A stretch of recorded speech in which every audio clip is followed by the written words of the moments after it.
Esta é uma aula do curso de Fundamentos de Arquitetura de Computadores. O tema da aula de hoje é Princípios de Desenho de Computadores Modernos. Esta é uma produção dos alunos Daniel Henrique, Eduardo Vital e Wilton Rodrigues, da Universidade de Brasília, FGA Gama.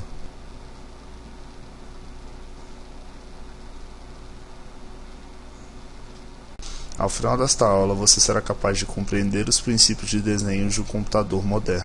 Antes de começarmos a aula, precisamos nos lembrar de alguns conceitos, como é composta a CPU, feita por registradores, uma unidade de controle e uma unidade aritmética chamada ULA. Lembrar desses conceitos é importante para entendermos como o computador recebe instruções e executa as mesmas. Após a publicação dos estudos de Von Neumann, vários computadores novos surgiram, já que os fabricantes da época tinham que estar em constante evolução para garantir o seu lugar no mercado. Além de novos computadores, vários tipos de arquitetura surgiram juntamente nessa época. As duas principais arquiteturas usadas até hoje na produção de computadores são a arquitetura RISC e a arquitetura CISC.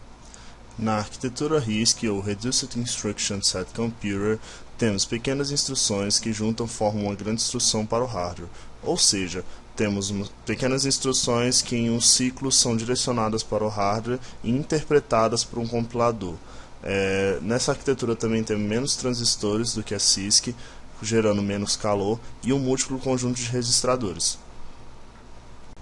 Já na arquitetura CISC, temos instruções complexas executadas em grandes ciclos, ou seja, temos grandes instruções que demoram um grande tempo para serem interpretadas pelo computador ou pelo hardware em si, porém não necessitam de grandes repetições cíclicas como a RISC.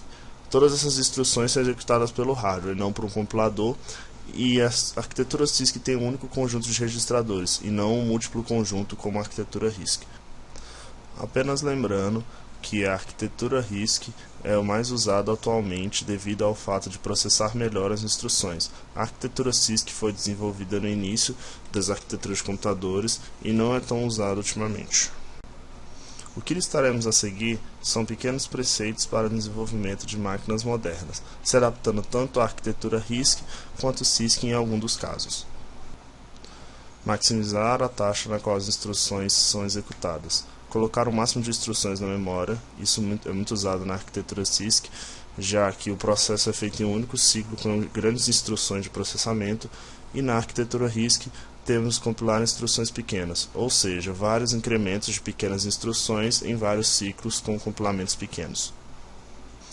Projetar uma máquina com muitos registradores. Aumentar o número de registradores significa que o tempo de espera para a volta de um dado até a memória principal será menor, ou seja, a interpretação desses dados, seja pelo compilador ou pelo hardware, será feita de forma mais rápida com mais registradores. Essa é uma grande diferença das arquiteturas RISC e CISC, feitas de formas diferentes os processamentos em ambas. Instruções devem ser fáceis de decodificar.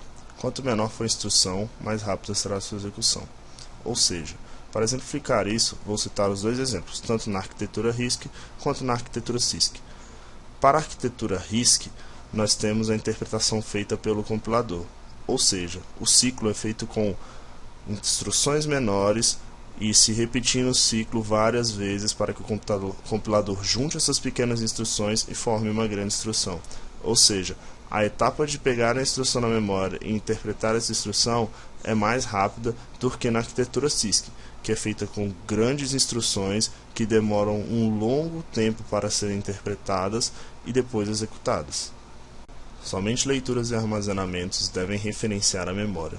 Este é um típico exemplo que ocorre na arquitetura RISC, onde somente instruções do tipo load and store, ou seja, leituras e armazenamento, referenciam a memória.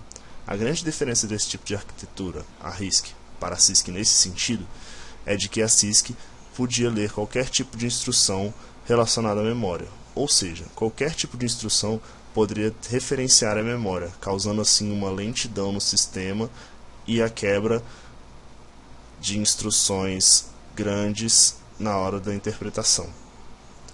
Concluindo nossa videoaula, podemos dizer que importantes mudanças na tecnologia devem fazer com que projetistas sempre estejam atentos para lidar com o desequilíbrio entre os componentes. Por isso, as arquiteturas RISC e CISC foram tão importantes para o caminho construído até hoje no desenho de computadores modernos, sendo base para técnicas e preceitos usados até hoje. Aqui estão as referências utilizadas para a aplicação desta videoaula. Muito obrigado e até a próxima aula.